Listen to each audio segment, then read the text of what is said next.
বাংলাদেশ বেতার, ঢাকা। শুরু হচ্ছে জাতির পিতা বঙ্গবন্ধু শেখ মুজিবুর রহমানের জন্মদিবস ও জাতীয় শিশু দিবস উপলক্ষে বিশেষ নাটক কবি ও ধ্রুব তারা। রচনা ও প্রযোজনা খায়রুল আলম সবুজ। নাট্যানুষ্ঠান কবি ও ধ্রুব তারা। রাত, গ্রাম, ঝিল্লির একটানা শব্দ। একটা অচেনা পাখি থেকে থেকে ডেকে ওঠে দূরে কোথাও। তাতে রাতের গভীরতা বাড়ে, কমে না। কবি কিছু একটা লিখবে বলে ঠিক করেছে। আজ রাতে আর ঘুমোবে না। দীর্ঘ রাত জেগে থাকলে একটা কিছু হলেও হতে পারে, এই ভেবে দু চোখের ঘুম তাড়াবার জন্য ঘরের বাইরে এসে দাঁড়ায়। এখানে চারিদিকে অনেকগুলো ঘর। নিঝুম রাতের কোলে ঝিমুচ্ছে। মাঝখানে বিশাল আঙিনা। তারার আলোয় আঙিনা আবছা অস্পষ্ট বোঝা যায়। কবি হেঁটে এসে আঙিনার মাঝখানে দাঁড়িয়ে আকাশের দিকে তাকায়। আর অমনি বিস্ময়ে হতবাক হয়ে যায়। শৈশবের গন্ধ গায়ে মেখে দক্ষিণা বাতাস ছুটে আসে, কবিকে ছুঁয়ে দেয়। তারপর মৌন বৃক্ষ দলে ঝড়ে ঝড়ে শব্দ তুলে সে বাতাস হারিয়ে যায়। বিহ্বল কবি আকাশের দিকে অপলক তাকিয়ে থাকে। কৃষ্ণপক্ষের এই রাতে আকাশে চাঁদ থাকে না, থাকে শুধু লক্ষ কোটি গ্রহ তারা। একটা উপুর আকাশ চাঁদ ছাড়াই জ্বলজ্বল করে। এ জন্মে আর কখনো এমন আকাশ দেখেনি কবি। যৌবনের শেষ প্রান্তে এখন তার জীবন। অথচ এমন একটা ছবি শিশুকাল থেকেই যে তার সঙ্গে ছিল, সেটা সে কোনো দিনই টের পায়নি। রজনীর মধ্য জামে বিমুগ্ধ একলা কবি।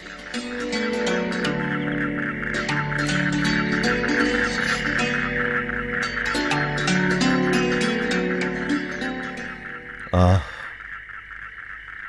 এ কি? এমন তো দেখিনি কখনো। এমনও যে আছে জানিনি তো কোনোদিন। অপূর্ব, অপূর্ব! এ কি অদ্ভুত কাণ্ড! লক্ষ কোটি বছর যেন ঝনঝন করে নেচে উঠল। অগুন্তি তারার মেলা বসেছে। কি আশ্চর্য! কি হলো? কোথায় তুমি? কি ব্যাপার? এত রাতে এখানে অন্ধকারে দাঁড়িয়ে তুমি কি করছো? ওহ, তুমি এখানে কি করছো? ওমা, এই অচেনা অন্ধকারে তুমি ঘর থেকে বেরোলে? আমি তো ভয় পেয়ে গেলাম। সে পাখিটা আবার ডাকলো। অমনি আমার ঘুমটা ভেঙে গেল। পড়ার ঘরে বাতি জ্বলছে, গিয়ে দেখি তুমি নেই। সারা বাড়ি কেউ কোথাও জেগে নেই। এসব ক্ষেত্রে যা হয়, কেমন একটা ভয় হলো। সামনের দরজা ভেজানো দেখে সাহস করে খুললাম। খুটখুটি অন্ধকার, কিচ্ছু দেখা যায় না, একটা পিতখুটে কাণ্ড। তার মধ্যে অস্পষ্ট দেখলাম তুমি উঠোনে দাঁড়িয়ে আছো। দেখলে তো, গ্রামের বাড়ি এলে তোমার সাহস কত বাড়ে। মূল আধারে সবই সহজ, সবই সত্য। সত্যের মধ্যেই মানুষের শক্তি ও সাহস। কি বলো? এত রাতে ওসব তোমাকে বুঝিয়ে বলার দরকার নেই। না বোঝালে। কিন্তু তুমি এত রাতে অন্ধকার আকাশের দিকে তাকিয়ে কি করছিলে? তোমার সাহস দেখে মনে মনে আমি খুব খুশি হয়েছি গো। রাতে তো তুমি আমার সঙ্গে বেরোতেই চাও না। কথা ঘোরাচ্ছ? না, সোজা করার চেষ্টা করছি। মানে? ওই আবার তুমি মানে মানে শুরু করলে। না বুঝতে পারলে তুমি আমাকে সেটা বোঝাবে না? এর মধ্যে বোঝাবুঝি তো কিছু নেই। একজন প্রায় বোধবুদ্ধি সম্পন্ন মানুষ অমানিসার অন্ধকারে স্থির আকাশের দিকে তাকিয়ে আছে। এর তো নির্ঘাত একটা কারণ থাকবে। কি থাকবে না? হ্যাঁ, থাকতে পারে, আবার নাও থাকতে পারে। এই যে আবার মোড় দিচ্ছ। না, মোড় দিচ্ছি না, বলছি শোনো। কিছু একটা লিখবো ভেবেছিলাম, বসেও ছিলাম, কিন্তু কখন যে মাথাটা টেবিলে নেমে এলো টেরই পাইনি। ঘুম তো আজকাল আর তেমন হয় না, বহুদিন পরে এসেছিল, কিন্তু ঘুম তাড়ানোর জন্য বাইরে আসতেই হলো। আর এসেই দেখি আকাশে তারার মেলা লেগেছে, ধরাধাম অন্ধকার, অথচ অন্তরিক্ষ জ্বলছে। এমন আমি কখনো দেখিনি, বুঝলে? দেখো দেখো, ওপরে তাকিয়ে দেখো। অন্ধকারে তারা উজ্জ্বল হয় আকাশে, সে তো আমি ছোটবেলা থেকেই জানি এবং দেখছি। নতুন করে আর কি দেখব? কিন্তু আজ রাতে যেমন তেমন বোধহয়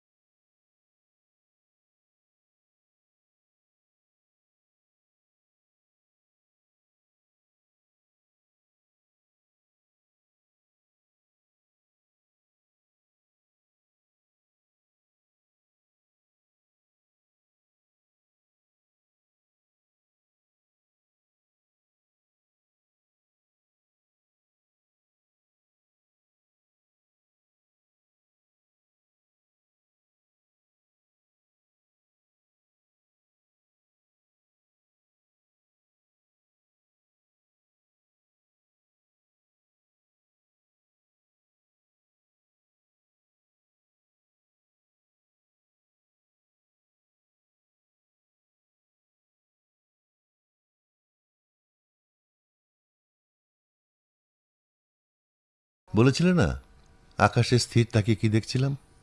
আসলে ঠিক দেখছিলাম না, মনের মধ্যে লুকিয়ে থাকা একটা দিন মনে এলো। আজ রাতের আকাশটা দেখে সেই স্মৃতি যেন বেজে উঠল। একবার মহেঞ্জোদারো গিয়েছিলাম। প্রত্ন নিদর্শনে হাঁটতে হাঁটতে অশোক স্তূপ এবং গ্রেট বাথের অক্ষয় নির্মাণ সৌকর্য দেখে একটা পাতকুয়োর কাছে এসে দাঁড়ালাম। কুয়োর মধ্যে উঁকি দিয়ে দেখলাম নিকষ অন্ধকার, যেন অতল গভীর। একটা পাথর উঠিয়ে কুয়োর মধ্যে ছেড়ে দিলাম। 2-4 সেকেন্ড পর অদ্ভুত গম্ভীর একটা শব্দ উঠে এলো। আমার মনে হলো যেন পুরো 5000 বছর ঝনঝন করে বেজে উঠল। যুবক বয়সে সেই একবার যার পর নেই অবাক হয়েছিলাম, প্রৌঢ়ত্বে এসে আবার হলাম আজ রাতে। তুমি যখন আমার কাছে গেলে তখন আমি দূরে ছিলাম। চট করে ফিরতে একটু সময় লেগেছিল। তাই বলছিলাম, কাছের মানুষ কাছে থাকলেও একে অপরকে বোঝে না। কথাটা অন্যরকম নেবে না, কিন্তু কাছে থাকলেই মানুষ কাছের হয় না। তার চেয়ে বলো কবির ভাবনা তার বউ বোঝে না। সে তো তোমার কথা মাঝে মাঝে আমিও বুঝি না। বললাম না, কথাটা অন্যভাবে নিও না। অবান্তর অযৌক্তিক কথা বলবো কেন বলো? কথাটা আমি সহজভাবেই বলেছি, একটা সরল সত্য। মানুষ যদি একে অপরের কথা বুঝতেই পারত, তাহলে জগতে এত অশান্তি হতো বলো? একই ভাষায় কথা বলছি, কিন্তু কেউ কাউকে বোঝাতে পারছি না, কেউ কাউকে বুঝতে পারছি না। এই বাস্তবতা কি মানুষের জীবনে নেই বলো? দেখো, তোমার মতো অত কিছু আমি বুঝি না। যেটুকু বোধ বুদ্ধি আছে খাটিয়ে চলি। হ্যাঁ, তাতে কখনো সুবিধা হয়, কখনো অসুবিধা হয়। আমার কাছে এটাই স্বাভাবিক। করার তো কিছু নেই, মেনে নিতে হয়। জীবনে অনেক কিছুই মেনে নিতে হয়। হ্যাঁ, মেনে নিতে হয়। আহা, কত শত গ্রন্থিতে যে জীবন বাঁধা, কত কত বাঁকে যে তার ব্যথা লুকিয়ে থাকে। কাল সকালে আওলাদ কিন্তু ঘুম থেকে উঠেই চলে আসবে। দিঘির পার যাবে বলছিলে না? হ্যাঁ, যাই, শুয়ে পড়ি। শো আর ঘুম তো এক কথা নয়। আবার কথা বলছে। হ্যাঁ, যাচ্ছি যাচ্ছি।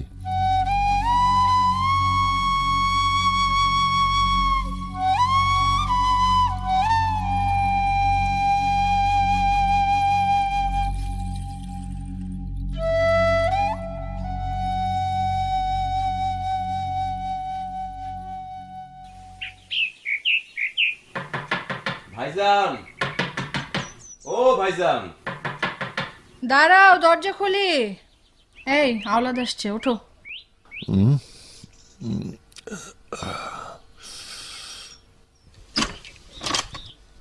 ভাইজান ওঠে নাই? রাতে ঘুমিয়েছে অনেক দেরিতে। আসো, তুমি ভিতরে এসে বসো। এ কি, তুমি এখনো উঠলে না?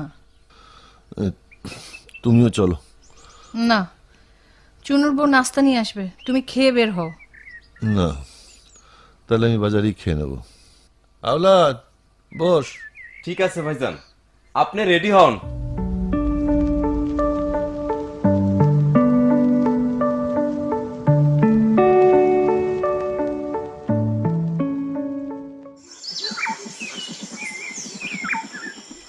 তোরা কি এদিকে আসিস না?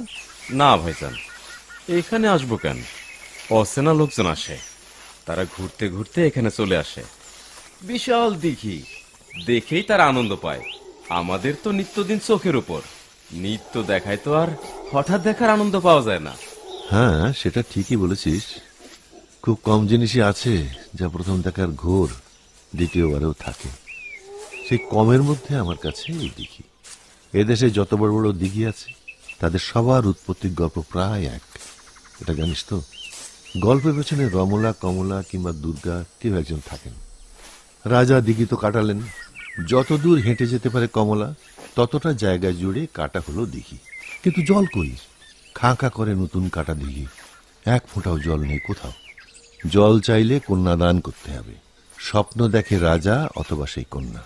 হেঁটে হেঁটে কমলা মাঝ দিঘি বরাবর যাবে, তবেই কলকল করে ছুটে আসবে পাতালের জল। জল এলে কন্যা আবার হেঁটে হেঁটে তীরে ফিরবে। কিন্তু দিঘির গল্পে কোনোদিন কোনো কন্যা তীরে ফিরে আসে না। ফিরতে ফিরতেই ডুবে মরে নবদীর্ঘিকার জলে।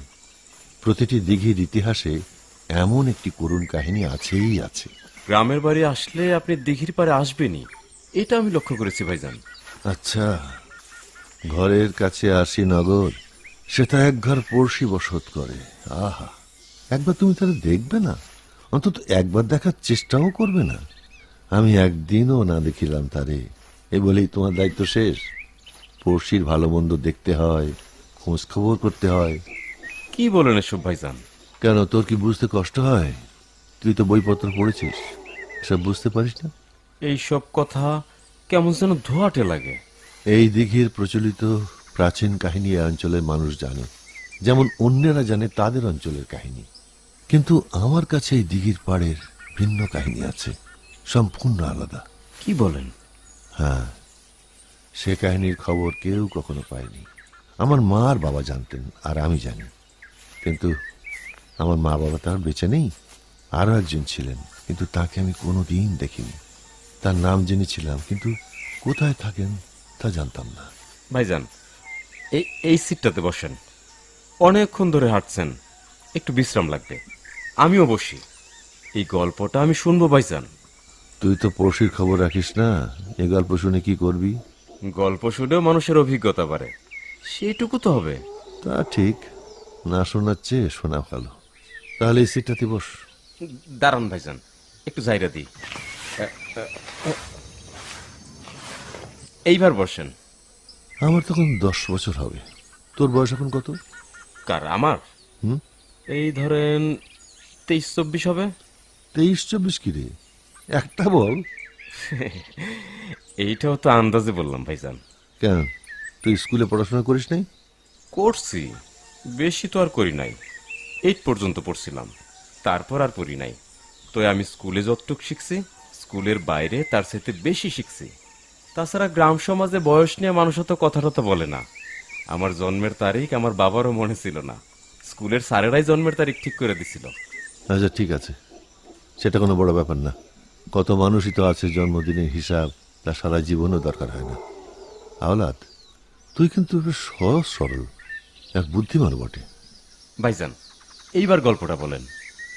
শোন, এই দিঘির পাড় সেদিন এরকম ছিল না।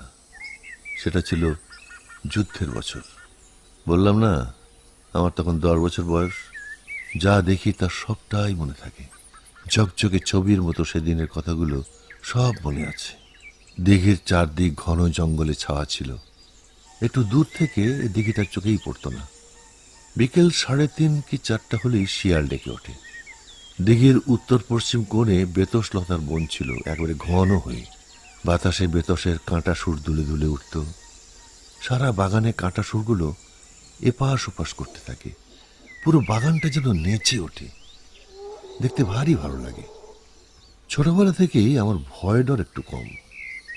বেত বনে আমি বেত ফল পাড়তে যেতাম। কতবার যে শিয়াল দেখেছি, সাপ দেখেছি, সে আর লেখা জোগা নেই। কাঠবাদামের ডালে, পাতি ডালে কাঠবিড়ালির দৌড়ঝাঁপ আমার শৈশব সত্যিকার অর্থে ভরে রেখেছিল। বইচির ঝোপ, হলুদ টক ফল, কাউয়ের শাড়ি, এর আমার নিত্যসঙ্গী ছিল।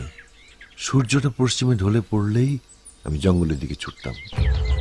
এইভাবে একদিন সন্ধ্যার একটু আগে আমার চোখে পড়ল ফোঁটা ফোঁটা টাটকা রক্তের দাগ। জংলা পথে শুকনো পাতার উপর তাজা রক্ত জঙ্গলের ভেতর দিয়ে চলে গেছে। এই প্রথম আমি যেন ভয় পেলাম। আমার শরীর যেন বিড়ালের মতো ফুলে উঠল। কি হতে পারে বুঝতে পারছিলাম না। বাড়ি ফিরবো নাকি রক্ত অনুসরণ করে জঙ্গলের দিকে যাব ঠিক করতে পারছিলাম না। সেখানেই দাঁড়িয়ে আমি জঙ্গলের দিকে তাকিয়ে আছি। আশেপাশে কোথাও মানুষজনের সারা শব্দ নেই। আমি যেখানে দাঁড়িয়ে আছি সেখানে এখন আর সূর্যের আলো নেই, তবে সূর্য এখনো অস্ত যায়নি। হঠাৎ শুনলাম কেউ একজন চাপা গলায় খোকা খোকা বলে ডাকছে। আমাকেই যে ডাকছে এ প্রথমে বুঝতে পারিনি। এদিক ওদিক তাকিয়ে একটু ভিতরের দিকে একজন লোক দেখতে পেলাম। হাতের ইশারায় সে আমাকে ডাকছে।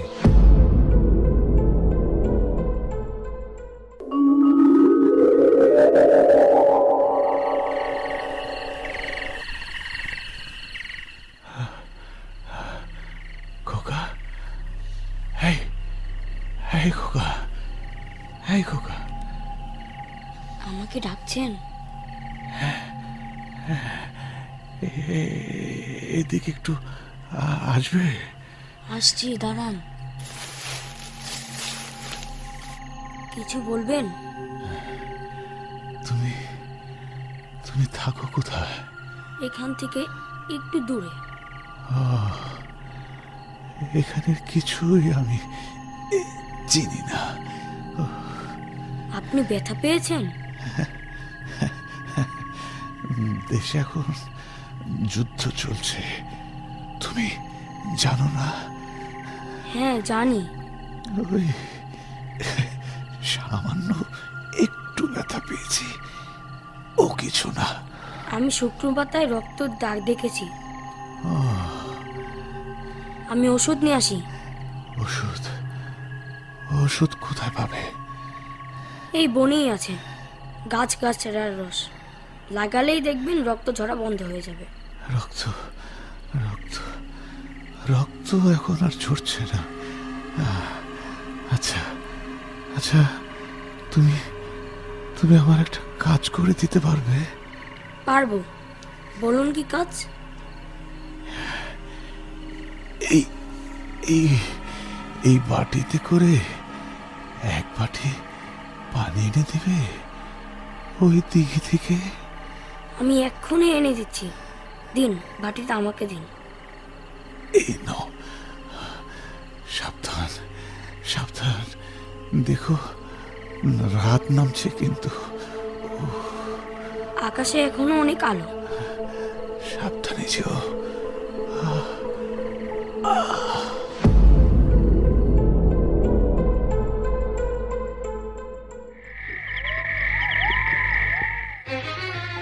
আপনি টর্চটা নিয়ে দিঘির দিকে যান না, এরকম তো কখনো করে না। দাঁড়াও আর একটু দেখি। আহা, দিনকাল ভালো না, নিজেদেরই বুঝে চলতে হবে। এই ছেলেটাকে এত করে বলি, যখন তখন যেখানে সেখানে যাবি না, কে কার কথা শোনে? একটা অঘটন না ঘটা পর্যন্ত ও থামবে না। শোনো, এত অস্থির না হয়ে একটু ঠান্ডা হও। দেশে যুদ্ধ শুরু হয়েছে, তোমার ছেলের বয়সী ছেলেরাও বাপ মা ছেড়ে চলে যাচ্ছে। একটু বোঝার চেষ্টা করো, দেশ মা কিন্তু সব মার চেয়ে বড়। আমার মনে হয় না ওর কোনো সমস্যা হয়েছে। ওই তো এসেছে। কি হলো খোকা, রাত হয়েছে সে খেয়াল নেই তোমার? অস্থির হয় না মা, ঘটনা আছে। এ গ্রামের রাস্তাঘাট আমার মুখস্থ। রাতেও আমি দিনের মতো হাঁটতে পারি। কেন যে কারণ না জেনে অস্থির হও? হয়েছে, বাপ ব্যাটার একই রাগ। ঘটনাটা বলো, কি হয়েছে? আমি বাড়ি ফিরতে নিয়েছি, তখনই শুকনো পাতার উপর ফোঁটা ফোঁটা রক্তের দাগ চোখে পড়ল। আমি প্রথমটাই ভয় পেয়ে গেলাম। এদিকে বনে আলো কমে যাচ্ছে, কি করব কিছু বুঝে উঠতে পারিনি। ঠিক সে সময় চাপা গলায় কে যেন খোকা খোকা বলে ডাক দিল। আওয়াজটা বনের দিক থেকেই আসছিল। আমি সেদিকে তাকাতেই দেখি একজন লোক হাতের ইশারায় আমাকে ডাকছে। কাছে গিয়ে দেখি রক্তের ডান পা ভিজে আছে। তখন অবশ্য রক্ত আর ঝরছে না। আমি গাছেরার কথা বলেছিলাম, সে বলল লাগবে না, সঙ্গে তার ছোট একটা খুঁতি আছে। সে খুঁতির ভেতর থেকে একটা কাঁসার বাটি বের করে দিঘি থেকে এক বাটি পানি এনে দিতে বলল। আমার কান্না পাচ্ছিল মা। বাবা, আমরা এখন কি করব? সঙ্গে খাবার কিছু আছে? মনে হয়নি। কি হবে এখন বাবা? বনে সাপখোপ, শিয়াল ছাড়া আরো কত হিংস্র প্রাণী আছে। মশা, মাছি, পোকামাকড়, কত কি। খাবার নেই, পানি নেই। বাটিটাতেও একটা নাম খোদাই করা আছে, রাবিয়া খাতুন। কার নাম? আমি জিজ্ঞেস করেছি কার নাম, বলল মায়ের নাম। আহারে, মাকে ছেড়ে এসেছে। না মা, মাকে বলে এসেছে, তার মাও আসতে দিয়েছে। দেশের জন্য মানুষ যুদ্ধ করে, মা নাকি তাই বলেছেন। বলেছেন দেশে এখন যুদ্ধ, দেশের জন্য মানুষ মাকেও ছেড়ে যায়। তুমি যুদ্ধে যাও। এখন কি হবে বাবা? চলো ওকে আমরা আমাদের বাড়িতে নিয়ে আসি। হাঁটতে পারে না তো, পায়ে গুলি লেগেছে। তুমি আমি দুজনে ওকে ধরে ধরে নিয়ে আসব। শোনো, আমি গিয়ে একবার দেখে আসি, তারপর যা করতে হয় করব। তুমি জগে পানি দাও আর কিছু খাবার দাও সঙ্গে। মুড়ি গুড় দিয়ে দিচ্ছি, হ্যাঁ, নিয়ে যাও। আচ্ছা, এখন না হয় তাই দাও, পরে বুঝে করব যা করতে হয়।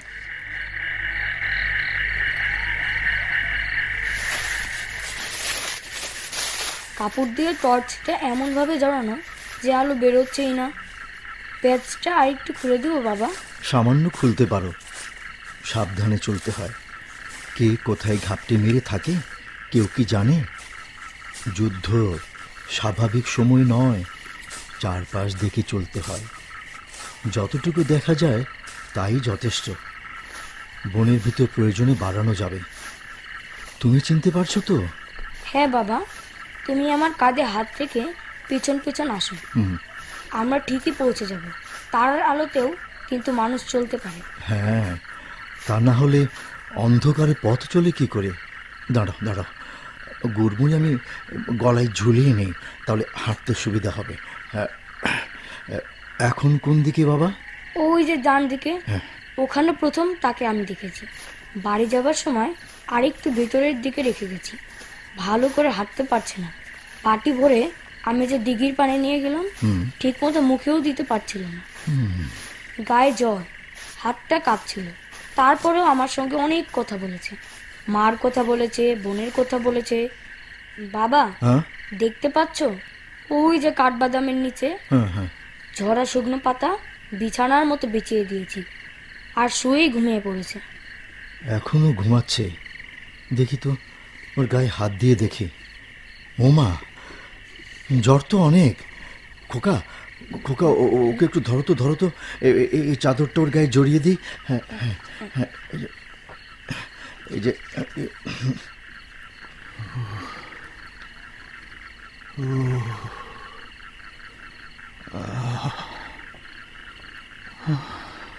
আমার বাবা এসেছেন, আমরা আপনাকে আমাদের বাড়ি নিয়ে যাব। উঠে এই মুড়ি গুড়টা খাও বাবা। নাও নাও, এই জগে পানি নাও, খেয়ে নাও। শক্তি না থাকলে তো কিছুই করা যায় না। ওঠো ওঠো ওঠো ওঠো। হ্যাঁ হ্যাঁ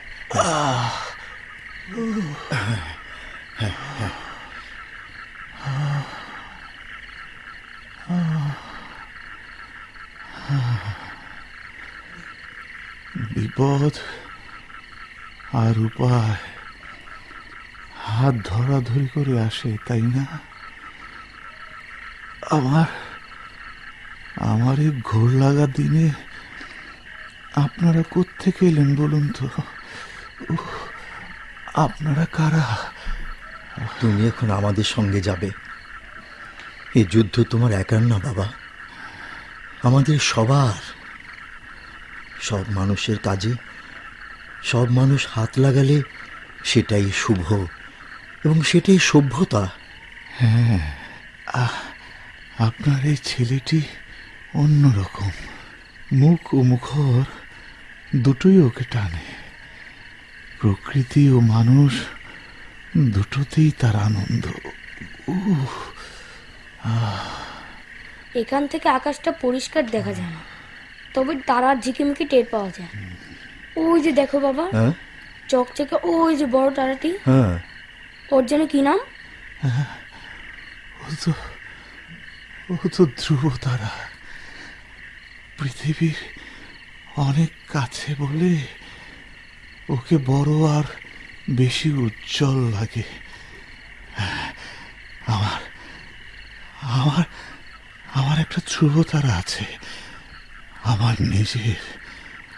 আমার ছোট বোনকে আমি আমি মাঝে মাঝে বলি,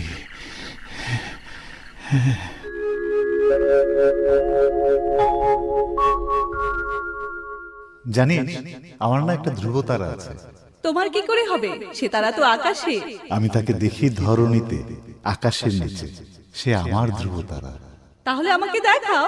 দেখাতে হবে না, তুমি নিজেই জেনে যাবে।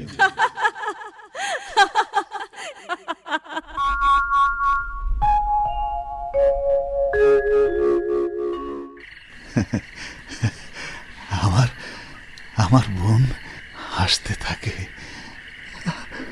আমার বোন হাসতেই থাকে। আমার বোন শুধু হাসে।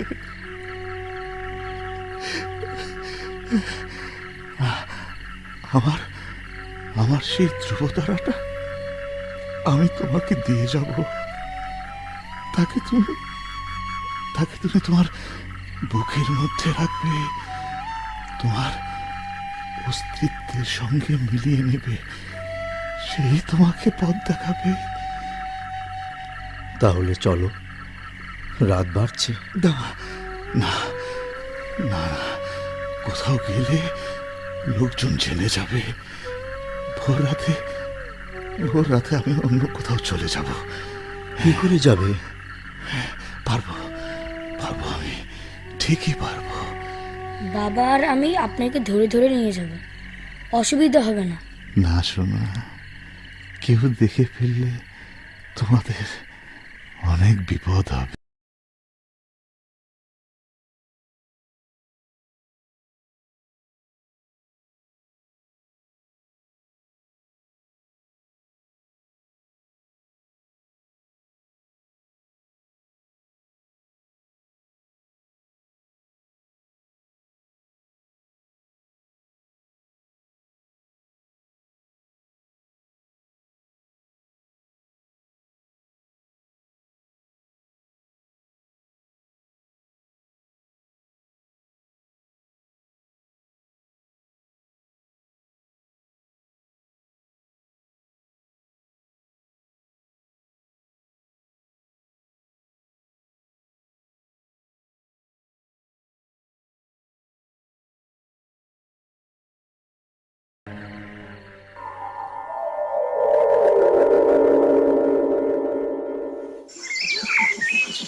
সারা রাত আমার ঘুম হলো না।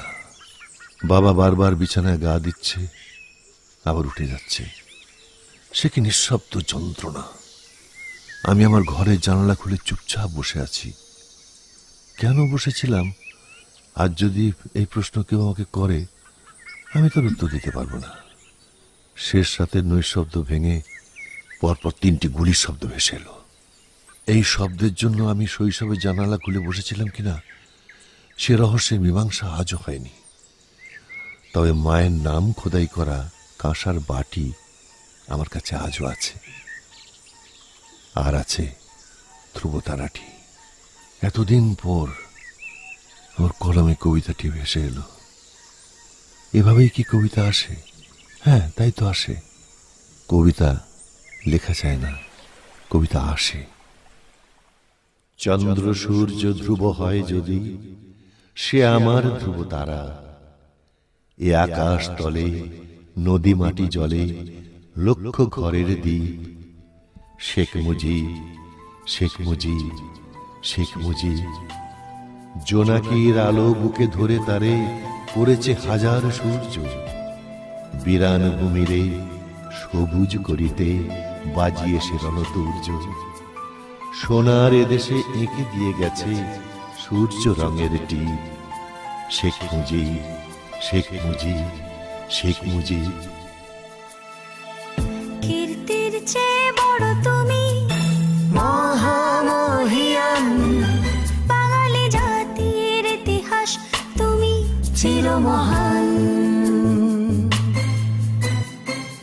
কীর্তির চেয়ে বড় তুমি মহামহিয়ান বাঙালি জাতির ইতিহাস তুমি চিরমহান তুমি আমাদের প্রিয় সবার শেখ মুজিবুর রহমান শেখ মুজিবুর রহমান শেখ মুজিবুর রহমান শেখ মুজিবুর রহমান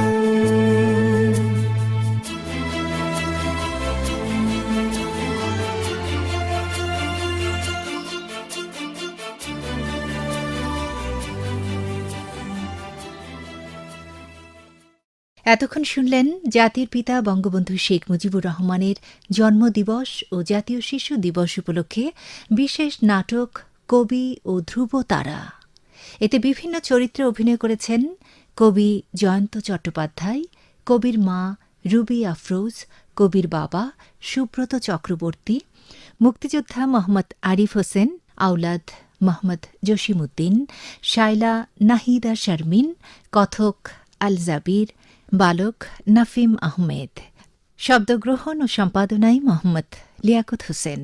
নাটকটি রচনা ও প্রযোজনা করেছেন খায়রুল আলম সবুজ।